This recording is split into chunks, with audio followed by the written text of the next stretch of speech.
While it's interesting how many more federal judges Joe Biden is going to get confirmed in the waning days of his administration, and yes, I want him to quote unquote beat Donald Trump's original number, but that's not what our focus should be on. That's not what keeps me up at night. That's not what sets my hair on fire. What it does is the reality that when Donald Trump gets back into power, he's going to try to reshape the entire federal judiciary up to the United States Supreme Court in his image. He's on borrowed time and he knows it. He sees the value, having been a criminal defendant and a litigant, he sees the value in his legacy being the reshaping of the federal courts the way Ronald Reagan did back in the 1980s. And I'm here on Legal AF, the YouTube channel, at the intersection of law, politics, and federal courts up to the Supreme Court. Let's break it down for you right now. Yes, it's interesting that Chuck Schumer and Dick Durbin struck a deal with some of their Republican counterparts to get another 18 or 20 Joe Biden federal judges confirmed before Jan 3 and the new House comes in, the new Senate comes in. Yes, I don't want to give up any. They had to strike a deal where they had to sacrifice 4 appellate judges turned over now to Donald Trump in order to get about 18 or 20 trial court level judges. Okay, that was the devil's bargain. And now they're going to say, hooray, we beat Donald Trump or matched Donald Trump's total number in the first term. That's losing the forest for the trees. Here's what I'm worried about, that Donald Trump, MAGA House, MAGA Senate get together early on and try to pass a bill to add 300 or 400 new judges. You hear that number? That's a Reagan-like number. 300 or 400 new judges that he gets to pick. That will swamp the total number. That means he'll pick 400 or more during his 4 years. That means it could be up to like 50% of the judiciary will be because Donald Trump put him there, leaving a lasting legacy that is the wet dream of the Federalist Society, the Heritage Foundation, Leonard Leo, the Koch brothers, Christian nationalists, and everybody else that's in Donald Trump's orbit. And then I'll turn to the United States Supreme Court, which also could be increased by the House and the Senate. Let's talk about it first. The Constitution provides that there shall be a United States Supreme Court, a Supreme Court, and inferior courts. But that's it. That's it. It's like a haiku or a limerick. That's all it gives us. And it leaves it to Congress to set the rest, the procedure, the amount under the Judiciary Act, which is law, that Congress passes. How many, how much, when, where, lifetime, no lifetime, and all of that. That's all set by Congress. And it's changed over time. So there's only been, in the last 50 years, a couple of times when the number of federal judges, for instance, have been increased. In 1978, the total number of federal judges increased under an omnibus Judiciary Act, which created 13 new, a total of 13 new district courts, meaning trial court level judge positions. So 13 new judges and 3 entirely new appellate circuits, which have between 5 and 20 judges on them apiece. So that was like a plus almost 200 by the 1978 Judiciary Act, right? So that's sort of, now we're in the Jimmy Carter era. Then we go into 1984 with the Judiciary Improvement Act of 1984, which gave Ronald Reagan, sit down for this number, 368 new federal judges that he got to appoint in his over 8 years. There were 290 trial court judges that were created new in these different states. Every state has a district or 2 or 3 or 4, depending upon the size of the state, and every one of them have a number of judges. Could be 1, could be 15 or 20. It depends on how big the state is. 290 trial judges under Reagan, brand new. That's on top of the vacancies that were opening up because of people retiring behind that. So the number's much greater for Reagan. And then 83 appellate judges. Think of that number, 83 appellate judges. This is Ronald Reagan. Donald Trump's wet dream is to surpass that.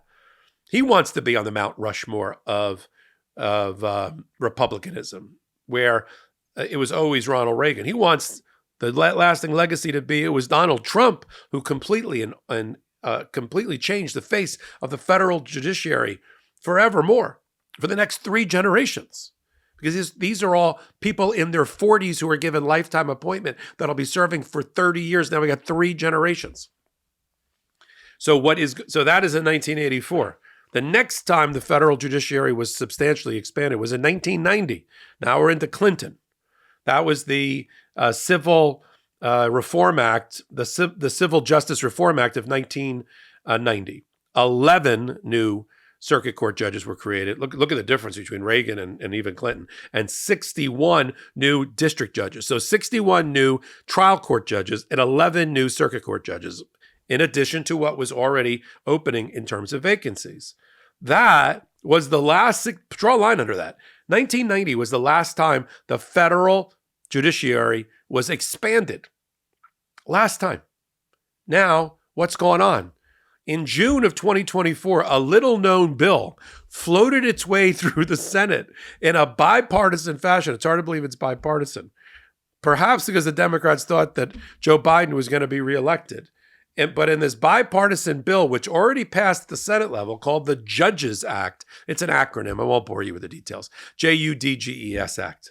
Creates, if it passes, 66 new judges. Well, you know what's going to happen now.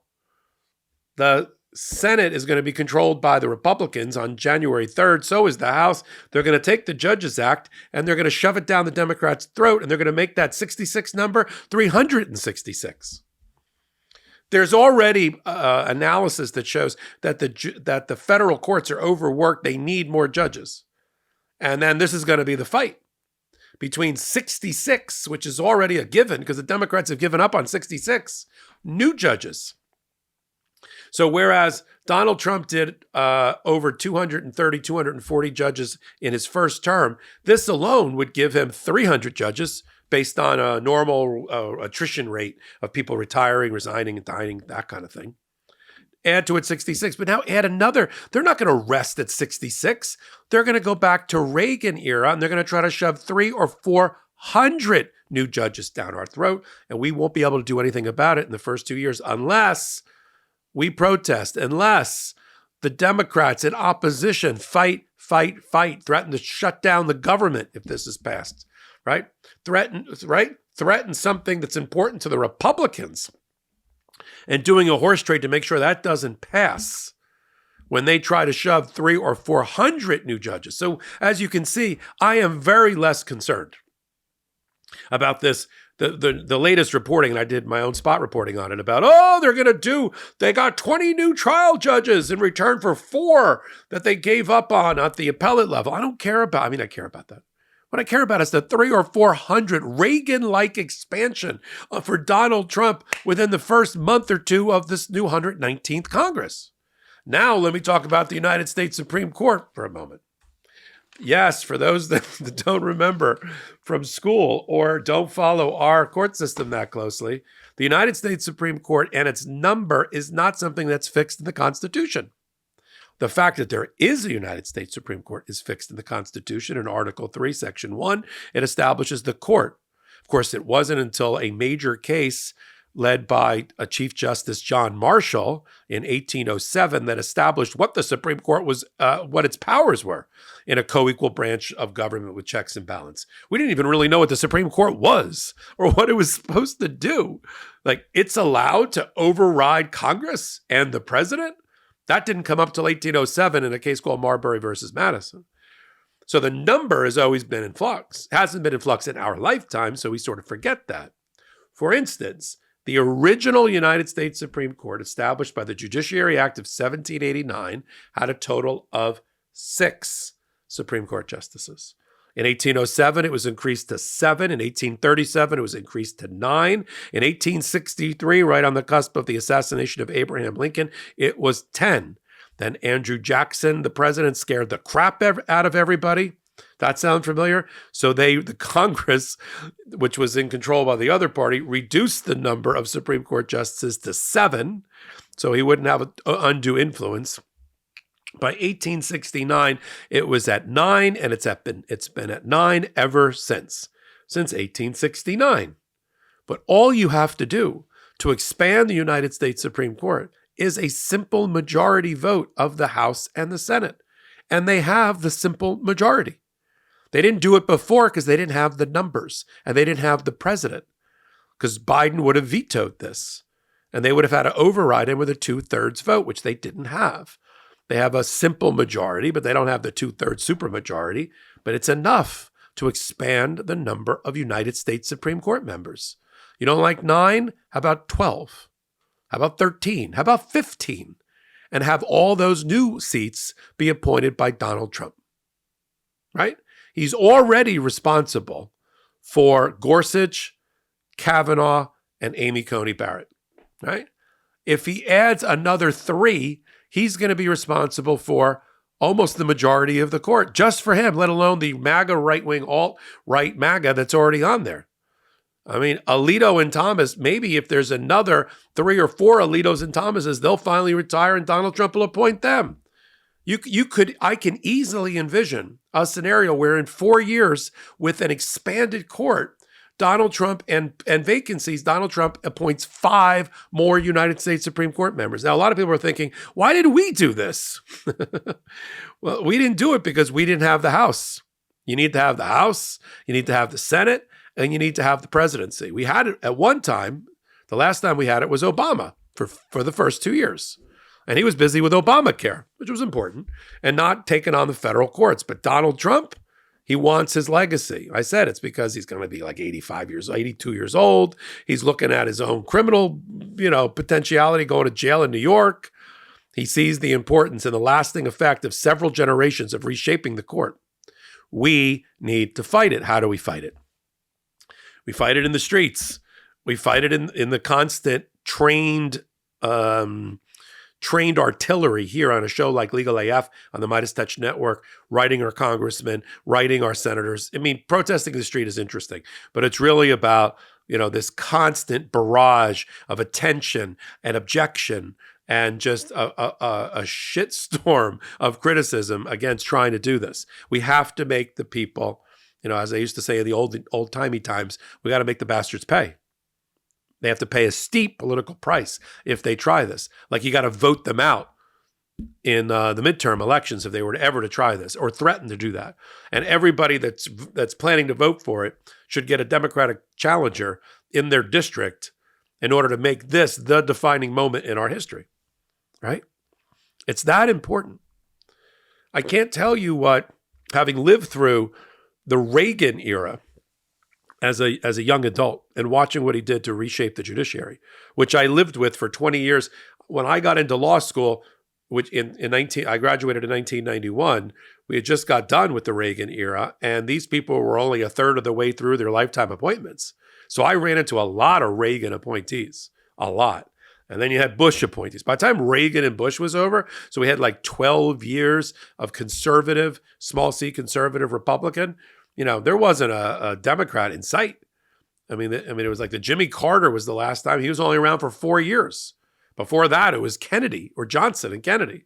So there weren't a lot of Democrat appointed judges when I was around. Then we had a string, right? With double Obama, we had Clinton, and then we got Biden eventually. And so there's been a bunch. That's why, I tell people most of the judiciary was not appointed by Donald Trump, but that is going to change with the 2 things that I focused on here.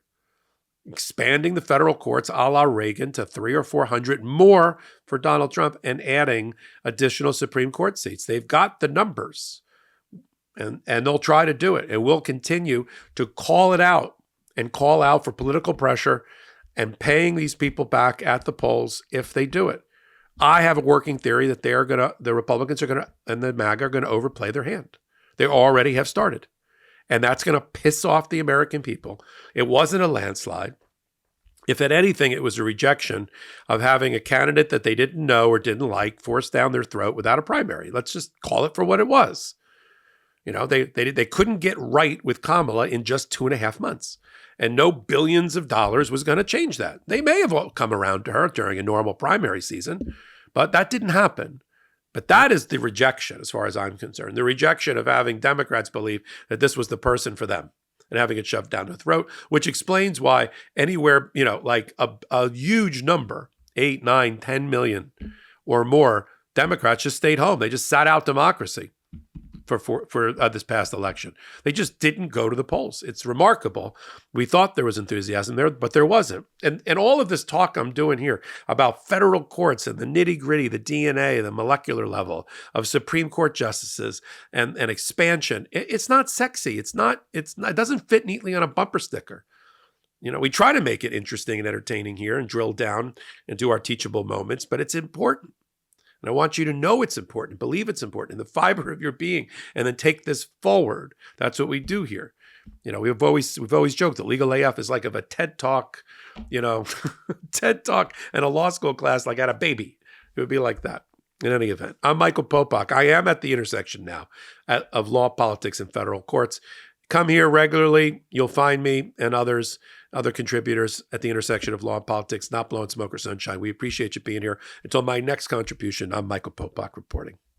In collaboration with the Midas Touch Network, we just launched the Legal AF YouTube channel. Help us build this pro-democracy channel where I'll be curating the top stories at the intersection of law and politics. Go to YouTube now and free subscribe at Legal AF MTN. That's at Legal AF MTN.